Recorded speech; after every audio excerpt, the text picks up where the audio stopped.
race cars, lasers, aeroplanes, on this episode of Same Name, Different Game.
Hi, I'm Joe.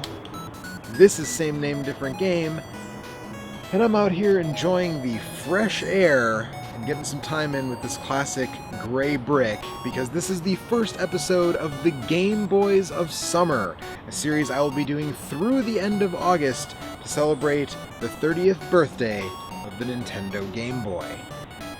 But before we get to this episode's game, let's get started with a little history on the system itself.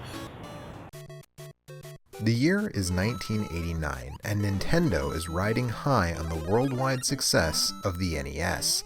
The Famicom is enjoying its 6th year on the market in Japan, and Nintendo Mania is in full swing in North America. The system is also available in Europe.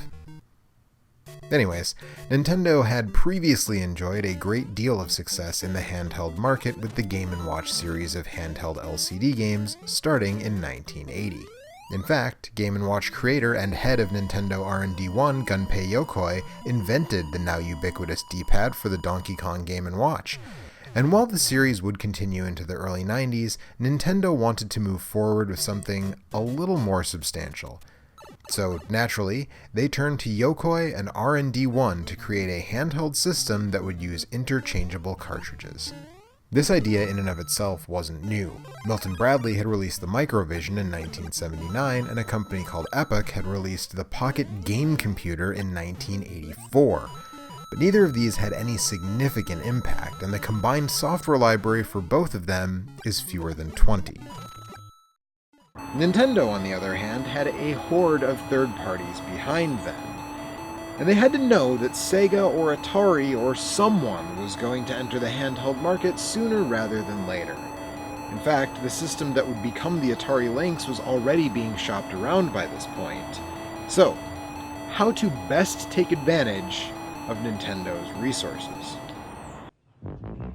Gunpei Yokoi had a design philosophy that continues to inform Nintendo systems to this day, including all of their biggest successes. He called it lateral thinking of withered technology. So what does that mean in practical terms? It means using well-established tech instead of the cutting edge, taking advantage of the fact that developers already know how to use it to do new and interesting things. In the case of the Game Boy, this meant using a custom-designed, Sharp-manufactured derivative of the Zilog 80, commonly referred to as the Z80, to be the heart of the system. The Z80 was an extremely common 8-bit processor developed in 1975 and released in 1976, so by the time the Game Boy had been commercially released, folks in the software development world had been working with it and its derivatives for 13 years. Everything from graphing calculators to arcade cabinets and all stops in between used a Z80. Even the Genesis and Neo Geo use a Z80 as a coprocessor. So with this custom Sharp processor and a sound chip designed by Nintendo composer Hirokazu Hip Tanaka, capable of stereo output, which the NES lacked, the innards were ready to go. On the outside, an unlit, monochrome screen that only displayed 4 shades of gray. Well, gray-green, I guess, but it allowed the system to run for over a dozen hours on just 4 AA batteries. And all of that allowed Nintendo to release the Game Boy at a very reasonable price point in April of 1989 in Japan, and August of 1989 in North America, just $90 with Tetris included. When the Game Gear, Lynx, and Turbo Express came just a little while later, they were all much more expensive. The Game Gear was $60 more, the Lynx was double the price, and the Turbo Express was a staggering $250. Not to mention, they all took down batteries like Joey Chestnut takes down hot dogs on 4th of July weekend. Yokoi was right, and judging by the successes of the Wii and the Switch, even long after his death, he's still right. But let's get to the games. How did Nintendo and their third-party partners take on the Game Boy? With fervor. When all was said and done, over 1,000 licensed Game Boy games were released across all territories. When it comes to Nintendo themselves, they opted more often than not to just create spin-offs like Super Mario Land, or brand new games like Link's Awakening, rather than port their NES games to the system. But more than a few companies did, and more than a few made some mistakes. But let's not get ahead of ourselves. Let's do a very little history about the basis for this episode's game, Disney's DuckTales. I'm going to keep this brief, but the short version is that Disney was ready to break into the world of syndicated television in the late 80s, when the company wasn't quite the king of the media hill it is today. While Gummy Bears was technically the first show they sold into syndication, DuckTales is the one that really got folks to take notice. And in its wake, we got the Disney Afternoon, a block of syndicated cartoons that was very successful, and included Tailspin, Bonkers, and my personal favorite, Darkwing Duck. Capcom had already inked a deal to publish Disney games by this point, but the first one that they developed internally was, you guessed it, DuckTales on the NES. Now, part of the reason I chose this game for the first installment of the Game Boys of Summer is that you don't need me to tell you how great DuckTales on the NES is.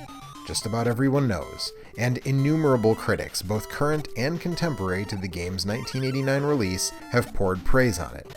Even the angry video game nerd was unable to get angry about it. EGM called it too good to ignore, and more recent critics hold it up as an all-timer. But still, I should at least give you the basics. From one of Capcom's classic masters, Tokuro Fujiwara, you play as Scrooge McDuck, richest duck in the world, on a quest to get richer. Yeah, basically go to a bunch of exotic locales and collect exotic treasures. But unlike Indiana Jones, Scrooge does not think these items belong in a museum, he thinks they belong in his money bin. At any rate, you traverse 5 locales, the Amazon, Transylvania, an African mine, the Himalayas, and the Moon, pogoing your way through the locals and fighting bosses. These stages can be taken on in any order, much like another Fujiwara classic, Mega Man. However, there isn't any reason to go in any particular order because while you do get money for the various treasures, there are no upgrades or power-ups to speak of outside a couple hidden items that extend your life bar. The thing that really makes the game memorable is the pogo stick mechanic that both acts as a traversal option and your sole means of attack. Even now, it feels really good to pogo around the stages.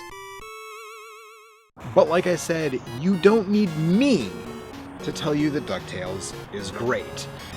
It's long since been canonized as one of Capcom's NES classics and an oft-cited example of a licensed game that's not bad, not even good, but is great. But what you might need me to tell you about is how the Game Boy port holds up. And we'll take a look after these messages. Stay tuned, the Disney Afternoon will return after this. The Martians are coming! Yes, and Mario is your only hope. Team up with him in Super Mario Land. Guide him on the Nintendo Game Boy. Challenge the mysteries and terrors of ancient Egypt. Battle all the horrors of the deep. Master lots of weird worlds to give Mario a happy ending and make your world a better place. Super Mario Land and other exciting games for Game Boy. Nintendo, now you're playing with power. Portable power. We invited an expert team to our laboratory to give us their opinions of Disney's DuckTales video game from Capcom. Yes. awesome! You'll have exciting adventures helping Scrooge McDuck escape danger and become the richest duck in the world. Cool. Totally hot. Way radical, man. Excellent. It's a quacker. Oh! Disney's DuckTales game for your Nintendo Entertainment System by Capcom. Now back to Disney's DuckTales. Game Boy ports through the years ran afoul of several common mistakes, particularly when coming from the NES. And I'm happy to report that DuckTales, released a year after the NES version in the fall of 1990, manages to avoid pretty much all of them. The biggest, no pun intended, is to keep the main characters' proportions the same. You see, while the NES output at a resolution of 256 by 240, the Game Boy's dot matrix screen only had a resolution of 160 by 144, giving up nearly 100 pixels on both axes.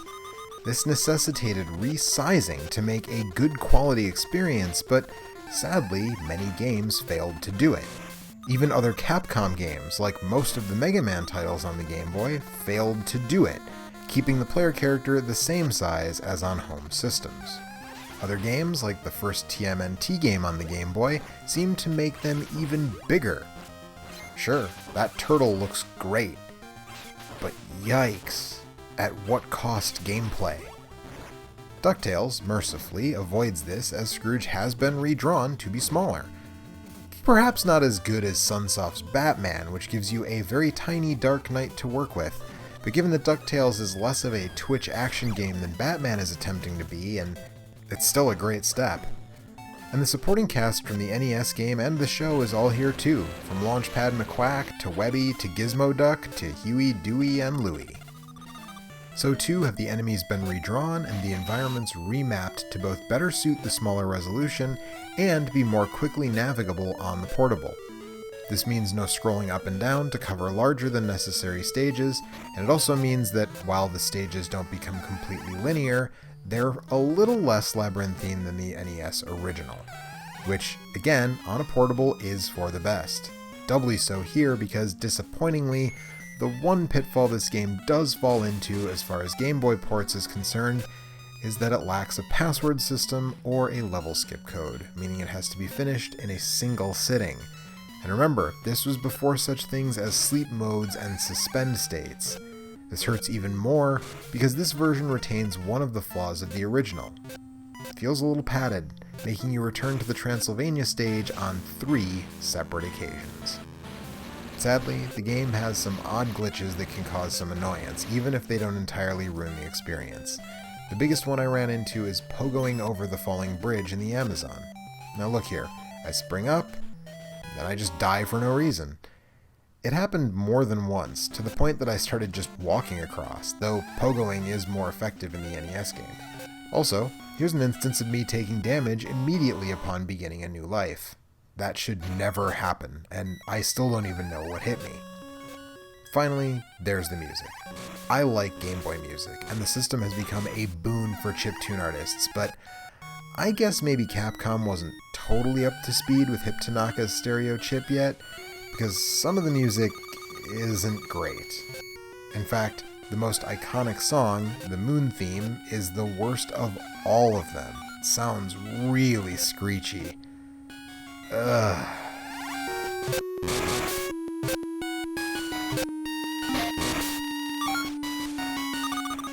But overall, this is a great port to the handheld, and there's no reason that every NES to Game Boy port that followed couldn't have done the same things. And now, I guess I had to talk about that other thing, lest I hear about it later. In 2013, WayForward Disney and Capcom teamed up to bring us DuckTales Remastered, a remake of the NES title with new voiceovers from the original cast, including Alan Young as Scrooge. It also does a fair job of recontextualizing the game from Rich Duck goes to exotic places to steal treasure, to Rich Duck goes on an adventure and kinda helps people while also getting treasure. So there's that. But since it doesn't have the same name, we're not going in depth with it here. Okay, so now let's do like we always do. Take a look and a listen side by side.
Obviously, the lower resolution black and white visuals of the Game Boy don't hold up on the NES, and as previously stated, neither does the music, but regardless, the game looks good on the portable platform, and the NES game still looks and sounds great.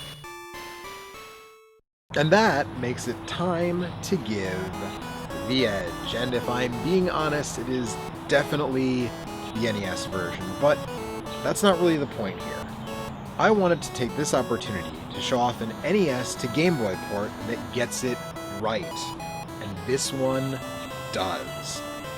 The NES version is of course available on the Disney Afternoon Collection for PS4, Xbox One, and PCs, alongside its sequel and a handful of other Capcom Disney games. The Game Boy versions were not included in that collection, but if you are looking for DuckTales, it can be found for about $10 to $15 for a bare cart in the current market. And that does it.